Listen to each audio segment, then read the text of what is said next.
म गोपाल हमाल धनगढी उपमहानगरपालिकाको नगर प्रमुख। आज खास गरी यो भिडियो मैले जेनजी पुस्तालाई समर्पित गरेर बनाउँदैछु। यो जेनजी पुस्ता तपाईहरुमाथि जुन आक्रमण भइरहेछ, जुन आन्दोलन भयो, यो आन्दोलनमा घुसपेट भएको सब नेपाली जनतालाई थाहा छ। कसैले फेसबुकमा पोस्ट्याउँदैमा केही हुनेवाला छैन। हरेक नेपालीले बुझेको छ कि यो गतिपूर्ण थियो। यसलाई विध्वंस मचाउने, बदनाम गर्ने गरेर एउटा पिढीलाई नै बदनाम गर्ने गरेर यसमा मान्छेको घुसपेट गराइयो हैन। घुसपेट भएपछि घुसपेटले को भिडियोहरु पनि आइसकेको छ धेरै जसो, त अझ आउन बाँकी नै छ, त्यो आउला। र अर्को कुरो के हो भने आन्दोलन भन्ने कुरा घण्टी बजाएर, शङ्ख बजाएर, माला जपेर कहिले पनि हुँदैन।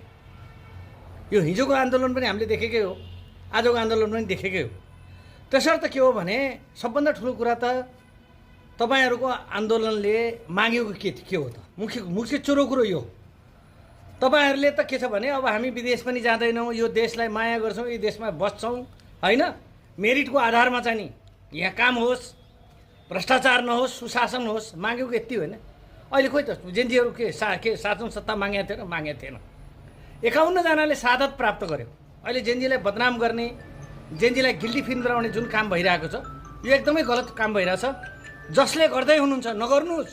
भोलि योभन्दा ठुलो भयानक स्थिति आउन सक्छ हैन। र आज कस्तो स्थिति भइसकेको छ भने जेनजी भनेर एकजना बेदकोट नगरपालिका वार्ड नम्बर 4 का नरेश धानुक, 24 वर्षका नरेश धानुकलाई तिमी जेनजी हो भनेर केही व्यक्तिहरूले त्यहाँ चाहिँ नाङ्गो बनाएर दौडाए हैन। उहाँले सार्वजनिक रूपमा चाहिँ भिडियो हालेर सुसाइड गर्नुभयो। के राम्रो भयो? अवश्य भएन। त्यस्तै योभन्दा अगाडि 2079 साल माघ 10 गते मङ्गलबारको दिन 37 वर्षका प्रेम प्रसाद आचार्य संसद भवन अगाडि आफूले आफैलाई चाहिँ पेट्रोल खन्याएर आगो लगाए, आत्मदाह गरे। यो आत्मदाह गर्नु भनेको चाहिँ त्यो सामान्य कुरा होइन।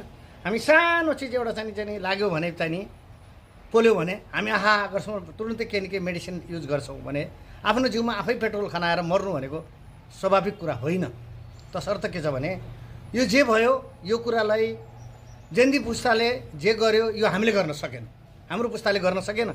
हाम्रो पुस्ता आफूलाई बहुत विद्वान, आफूलाई धेरै जान्ने, आफूलाई धेरै कुरा समर्पण भएको, देशप्रेमी भएको, खोइ त गरेको केही पनि त गर्न सकिएन त। सबै कुरा ठुलो हेरेर मात्रै बस्यौँ भनेपछि हामीलाई पनि अब कसैलाई चाहिँ डिस्करेज गर्ने अधिकार छैन। र म जेनजी पुस्तालाई पनि आह्वान गर्न चाहन्छु कि यस्तो चाहिँ गिल्टी फिल गर्ने काम चाहिँ